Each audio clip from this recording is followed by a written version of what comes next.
telling you the next 5 years is going to be awesome. I'm telling you, you guys are getting the opportunity to be in a really cool space in the world. I mean, really, I'm a lot older than you, and I'm lucky to get to be in it, but man, the stuff you're going to be a part of is going to be pretty awesome. Man, augmented reality is just going to change the space, how you live in it, how you interact. And you guys, you're already doing stuff like that already with emerging technologies and the way you experience video games and the world. So, you know, some of the movies that have come out, like Minority Report and some other things, you're going to be seeing it and living it. So let me give you some examples. The very basic stuff right now is, you know, you all have phones or iPads, whatever, your Androids, doesn't matter. You can point it at something, and just using your camera interface, you're going to interact with things. You know, with the image recognition software that is out today, and be able to recognize the space and the world you live in, it's truly going to start changing the way you experience the world. And it's going to be everything from, you know, walking down the street, putting your phone up, and it already has this stuff. You know, seeing what, you know, stores, restaurants are in the area. It's also going to start being where, like, you can see who's around you, and then you're going to start being able to build and create all kinds of cool stuff. Like, Mr. Myers probably, I don't know if he showed you some videos or read you some articles or stuff like that, but, you know, there's a lot of cool stuff. So an example in school, you know, it'd be really neat to study the planets, you know, but the planets are so far away, we can't do a lot yet. We can see maybe some cool movies, we can read about them in books, but you know, your experience is really kind of limited there. You can see some models on the computer program, that's neat. But just think if, all of a sudden, boom, you could get out your phone or your iPad, and all of a sudden, like, these planets, the solar system, like, popped up in three-dimensional space right there on your science tables right there. The cool thing is that exists now, and this is just the first phase, but think about this.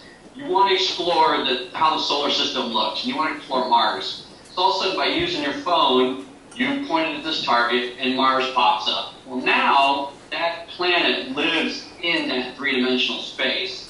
If you want to get closer, you get closer. You want to get farther away, you get farther away. Also, you go into Saturn, and you look at all the moons and the satellites, and you see how they orbit. You can go in and zoom real close and take a look at them. Now you're getting to see and experience it different than we did than when I was in school, you know, where I just had a flat textbook. So now think about this. You've read about the Mars rovers that NASA's doing. This app is out there. It's called NASA Spacecraft 3D. All you do is you print out a target. It looks like a QR code. You put your phone or your iPad over it. All of a sudden now you have the Mars rovers that you can see what they look like. You can maneuver them. You can get in, take a look at the antennas. You can see how the antennas work, how the research arms grab and move. Then you can go experience all the other satellites that NASA has. If you want to do a research on the Hubble telescope, also now, instead of just looking at it in a book, you can see three-dimensional space, and you can go around it, and you can look at all the gold that they use to protect it. You can look at the dimensions. You could go down into the telescope. So that's just, you know, some of the basics, like in space, in the medical industry. This, I'm telling you, I'm going to back up, so I'm going to have to show you this. What you're seeing is about a 3-foot mat. It looks like maybe a sarcophagus, like an Egyptian sarcophagus. But what it is, actually, it's augmented reality, and I don't know if you've seen this or not, but this is the human body. So just imagine if you were doing, you know, we've all done, believe me, I'm a teacher and I was a student as well. You know, a lot of projects and reports you do are pretty boring, pretty dry. You do them because the teacher gave it to you, and you have a rubric to take care of. And you're like, all right, I want an A, B, whatever. So now, think about this. Now you're doing a project on the human body, and right there in the front, you're supposed to be working on the circulatory system. You in the black right next to him, you're working on the muscular system. The guy in the red back there is working on the skeletal system. Next thing you know, you have this. Well, the cool thing is all of a sudden you've got a life-size human body in front of you. And the best thing about it is you can all use one target, but you can all be looking at different body systems. You can be learning about them at the same time with your own device in your own space. One of the coolest things, and I'm going to have to set this up with Mr. Myers to come back in with you guys and like do some demos with you. And maybe I'll even send him some stuff. Would you like some stuff, Mr. Myers? Yeah. How long are you guys still in school? When do you get out? We're 20 couple weeks. yeah, we're doing the first day of files is June 14th. So. Okay, yeah, okay, all right. So you've got a few weeks still. Because think about this, like the cool thing about like human body is like one thing I like to do is get the skeletal system out. The thing is you can literally like walk all around it. You can start at the feet and go look at every single body, every single bone in the human body. It's giving us an opportunity to interact with things unlike we've ever had before. So that's just some of the stuff that's out right now.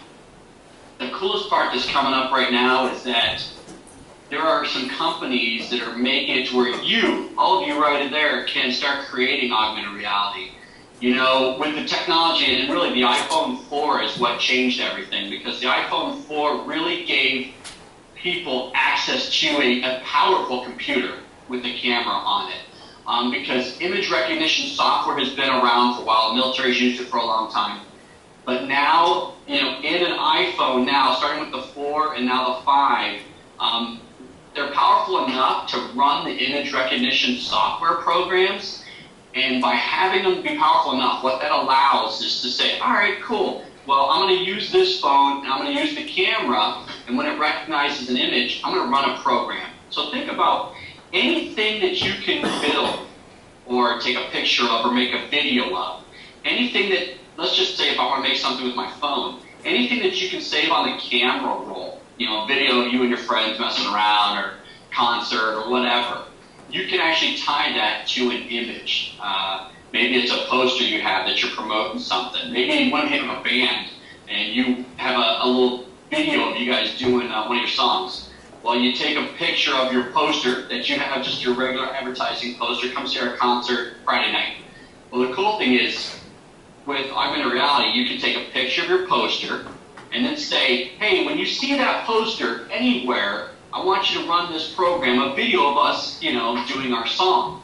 So now you're changing the experience of somebody that's walking by. You know, usually, most of us are used to just living in a two-dimensional world on the analog. You see a poster, you read it, done, your experience is over, fine, that's boring, I read a textbook, fine, big deal. Now you get a chance to like capture somebody. Like if you're trying to get somebody or you're the person creating, now you're able to like, you're really only limited by your imagination. I mean, there's so much cool, amazing stuff you can do. What class are you guys in right now? Computer programming. Computer programming. Oh, sweet. Okay.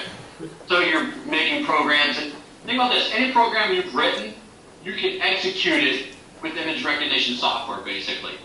So if you write something that you want to show off, you can basically tie it to something, some visual recognition, to where it says, hey, when they see this and they put their camera up to it, I want them to play this program.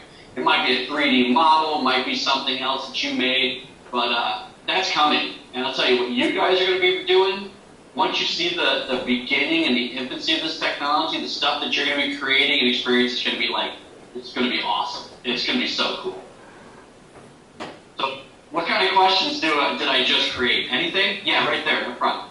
So do you think, like right now, you have to have like some sort of screen or device to like see the augmented reality? Do you think, like how far in the future do you think like you'll get rid of that computer so like you'll just like open a book and the image will appear in the book? Well, they're going to have some type of interface, but it's going to be probably like a wearable technology type thing. Get this, you know, we have Google Glass. You know, I have a set of Google Glass, it's cool, neat stuff. But they already have contact lenses that are augmented now. Basically, so like think about that. Boom, you put them in your eyes, and all of a sudden what it is, it's just a screen right now. Basically, it's projecting whatever you would see on a computer screen, so that would be your interface. I'll tell you this, what's going to happen first is like right now there's a lot of different platforms. So like, you know, basically it's using the camera. Like I can't right now just turn my camera on and scan things. I have to open up an app and use that app.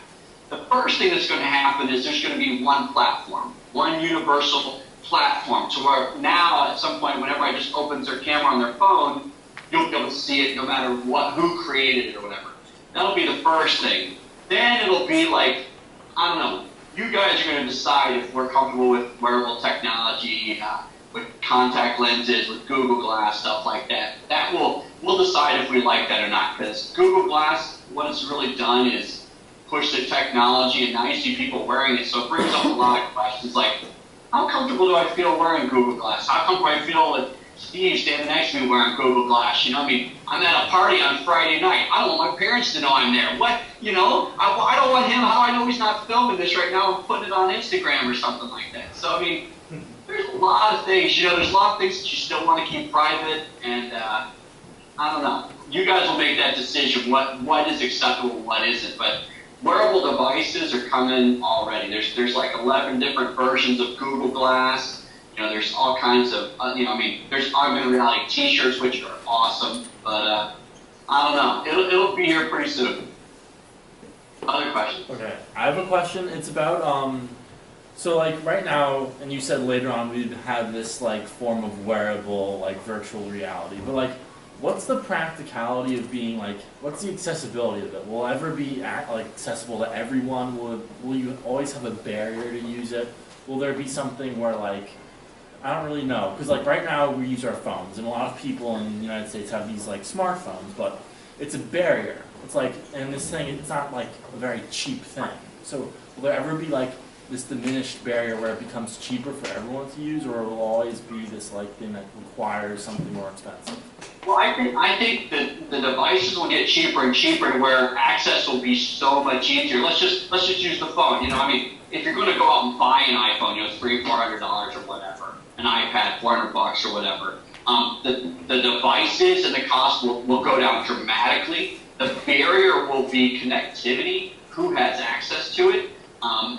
We cover a lot of the population right now globally. I mean, in the major markets, that could be more of a barrier than the device itself. Just who will be able to be reached and what. I mean, if we eventually go to all satellite, you know, connectivity, you know, then you can be reached anywhere.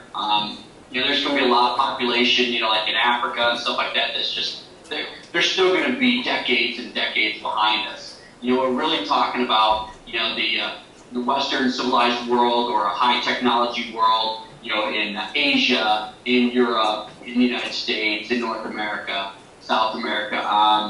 You know, those are the places that the devices and the cost will go down. I mean, right now, the devices of mobile devices it outnumbers computers. I don't know if you know the stat, but it's like 5-to-1 mobile devices to computers now, because, you know, pretty much everybody has one of these. Not everybody has a computer, you know, but this is just nothing more than a mini computer in your hand, which is now so powerful. I mean, I know you guys are growing up with this kind of technology. I mean, I rarely use my computer. I mean, all my emails, actually, I was going to Google Hangout with you guys on here, but I didn't know if, you know, I'd be walking around. But the only thing about doing a Google Hangout on your phone is that the battery, it just, you know, that's getting better, but, you know. So I don't know if that answered it. The devices will come down. A lot more people have a lot more access. Coverage will be a little more of an issue. Who has the data and the connectivity? Because we'll still have to run off that. Okay. One more question, and then I'll have to come in and do this again, though, Mr. Myers, because I know I'd like more time with you guys. Yeah, other questions? Anyone else have another question? Do you know what leap motion is? Yeah, I have it right here with me. Do you think that'll ever be connected to augmented reality, so like you can like use your hands to like really like change what you're seeing? Yeah, there's leap motion was great because it kind of, I mean, it's really crude right now, but it's really cool because it's pushing the technology. There's a couple others. There's another one that Space Glass, I think, is what it's called. It's another eyewear. The cool thing is it's eyewear, but also it works with your hands. You can build and create almost like, I don't know if you've seen the movie Minority Report. You know, it's where you're actually pulling things out of space and manipulating them. So yeah, like using the technology from Leap Motion, same thing. I think it's Space Glass AR. It's the glasses, but you also use your hands. Well, there we go, guys. Oh, all right. Well, guys, what we say? Thank